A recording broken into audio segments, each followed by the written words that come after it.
भेजा जाता है तो सवाल खड़े होने लाजमी हो जाते हैं, ना सिर्फ महिलाओं के लिए बल्कि युवाओं के क्षेत्र में देख लीजिए आप, यहाँ पर सैनिकों के क्षेत्र में देख लीजिए आप, यहाँ पर बेरोजगारी के मुद्दों को देखिए, आज किसान कैसे आत्महत्या कर रहे हैं उन मुद्दों को देखिए, बेरोजगारी के चक्कर में युवाएं कैसे यहाँ पर डिप्रेशन का शिकार हो रहे हैं। तो ये सारे मुद्दे इस तरीके से देखे जा सकते हैं कि भारतीय जनता पार्टी जिन योजनाओं को ला रही है उन योजनाओं को क्या पूरा भी किया जा रहा है या सिर्फ बिहार की राजनीति में ये जातीय जनगणना जैसा शब्द यहाँ पर आया है, उसके बाद ये जनगणना हुई, आंकड़े पेश हुए, तो लगातार यहाँ पर राहुल गांधी कह रहे हैं कि बाकी राज्यों में वो करवाएंगे अगर उनकी सरकार बनती है। तो ये जातीय जनगणना का मुद्दा, खासकर ओबीसी का मुद्दा जो है वो कितना खतरनाक यहाँ पर बीजेपी के लिए बन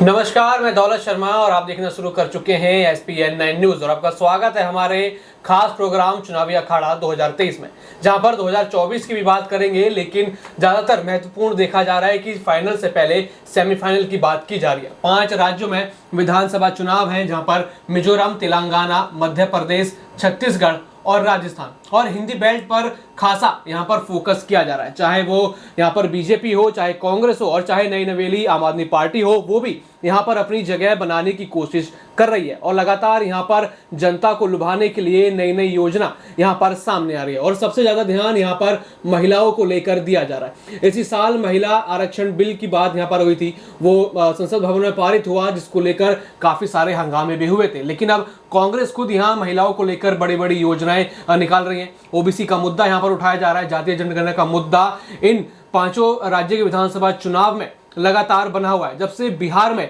ये जातीय जनगणना हुई है उसके बाद इसके आंकड़े पेश हुए हैं और कांग्रेस खुद यहाँ पर जो है इस पूरे मुद्दे को आके लेकर चल रही है। और जहां जहां उनके शासन है जिस भी राज्य में, वहां पर उनका कहना है कि जल्द ही वहां पर जातीय जनगणना होगी। तो देखा जाए कई सारे मुद्दे यहाँ पर हैं और सरकार बनने के बाद भी उन्होंने कहा है कि जातीय जनगणना जहां जहां कांग्रेस सरकार बनेगी वो कराएंगे। और मुख्यतः यहाँ पर हिंदी बेल्ट जो है पूरी तरीके से यहाँ पर निशाने पर है और महिलाओं को लेकर बड़ी बड़ी योजनाएं यहाँ पर सामने आ रही है। और इस बीच कहीं ना कहीं बीजेपी अब अपने ही चक्रव्यूह में फंसती हुई नजर आ रही है, क्योंकि महिलाओं को लेकर उनकी योजनाएं जो मध्य प्रदेश में चली, जो उनकी योजनाएं बाकी राज्यों में चली, कहीं ना कहीं उसका फल जो है लोगों को नहीं मिला। और इसी वजह से अब शिवराज सिंह चौहान लगातार मुद्दों में घिरते हुए नजर आ रहे हैं और यहाँ पर कमलनाथ भी उनके ऊपर बड़े भ्रष्टाचार के आरोप लगाते हैं। राहुल गांधी ने भी मध्य प्रदेश पहुंचकर महिलाओं को लेकर बड़ा ऐलान किया, तो इससे कहीं ना कहीं बीजेपी को बड़ी चोट पहुंची होगी, क्योंकि यहाँ पर एक योजना यहाँ पर शिवराज सिंह चौहान चलाते हैं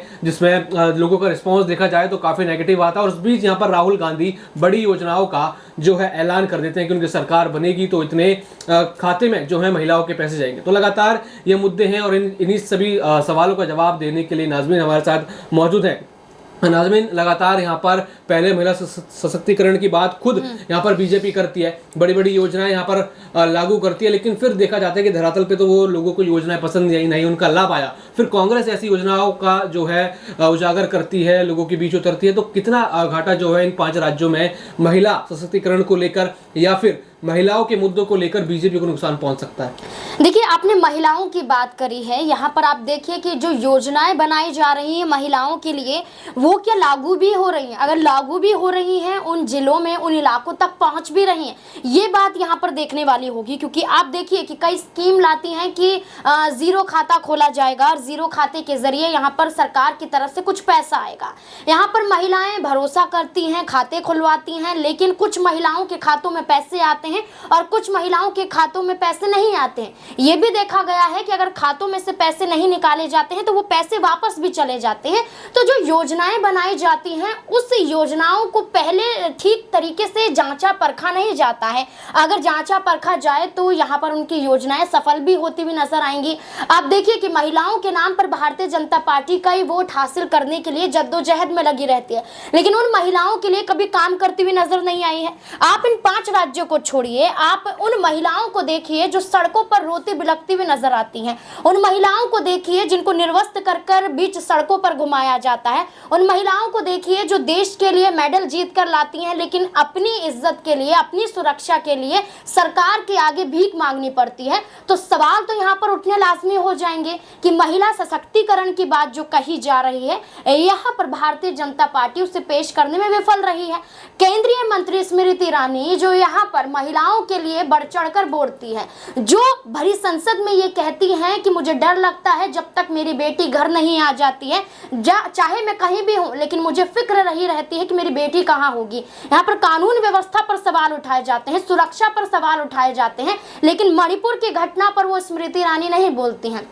जिस अमेठी में स्मृति ईरानी अपनी जीत का दावा करती हैं, वो स्मृति ईरानी को देखिए आज साड़ियां बांट रही हैं और ये कह रही हैं कि उन्हें वोट दिया जाए, खुद आगे नहीं आती हैं, अपने जिला अध्यक्ष को यहाँ पर भेजा जाता है। तो सवाल खड़े होने लाजमी हो जाते हैं, ना सिर्फ महिलाओं के लिए बल्कि युवाओं के क्षेत्र में देख लीजिए आप, यहाँ पर सैनिकों के क्षेत्र में देख लीजिए आप, यहाँ पर बेरोजगारी के मुद्दों को देखिए, आज किसान कैसे आत्महत्या कर रहे हैं उन मुद्दों को देखिए, बेरोजगारी के चक्कर में युवाएं कैसे यहाँ पर डिप्रेशन का शिकार हो रहे हैं। तो ये सारे मुद्दे इस तरीके से देखे जा सकते हैं कि भारतीय जनता पार्टी जिन योजनाओं को ला रही है, उन योजनाओं को क्या पूरा भी किया जा रहा है या सिर्फ बातों में योजनाएं हैं, लेकिन हकीकत में उनकी जो छवि देखी जाए, उनकी तस्वीरें देखी जाए, वो कहीं और पड़ी हुई नजर आती है। बिल्कुल, यहाँ पर हमने महिलाओं को लेकर बात करी, लेकिन एक बड़ा मुद्दा यहाँ पर जब से बिहार की राजनीति में ये जातीय जनगणना जैसा शब्द यहाँ पर आया, उसके बाद ये जनगणना हुई, आंकड़े पेश हुए, तो लगातार यहाँ पर राहुल गांधी कह रहे हैं कि बाकी राज्यों में वो करवाएंगे, अगर उनकी सरकार बनती है तो ये जातीय जनगणना का मुद्दा,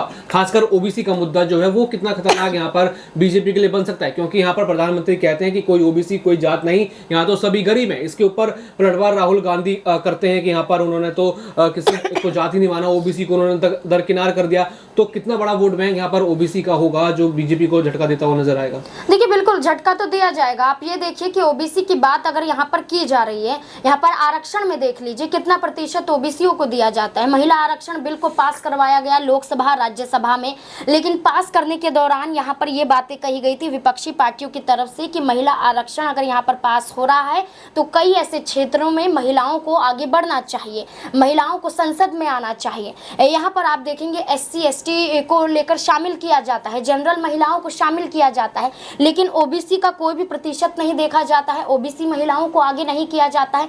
जिस बात को लेकर मायावती नजर आई, जिस बात को लेकर भारतीय जनता पार्टी की ही सांसद यहाँ पर जो महिला सांसद हैं आप देखेंगे वो भी लगातार इसके खिलाफ बोलते हुए नजर आए। कांग्रेस पार्टी, समाजवादी पार्टी, सब ने यही कहा कि हम महिला आरक्षण बिल के विरोध में नहीं है, हम विरोध में हैं कि आप यहाँ पर कुछ को समर्थन दे रहे हैं, कुछ को दरकिनार कर रहे हैं। ओबीसी का मतलब गरीब कैटेगरी में नहीं आता, ओबीसी का मतलब मुस्लिम समुदाय आते हैं, पिछड़े वर्ग के लोग आते हैं, वो लोग आते हैं जो अपने उत्थान के लिए आगे बढ़ना चाहते हैं। मायावती यहाँ पर ST SC यहाँ पर दलितों के लिए काम करती है, चंद्रशेखर यहाँ पर दलितों के लिए काम करते हैं। तो जिस तरीके से देखा जाए तो जातीय जनगणना की आपने बात की है, अगर जातीय जनगणना हो जाती है तो देश में ही फायदा होगा।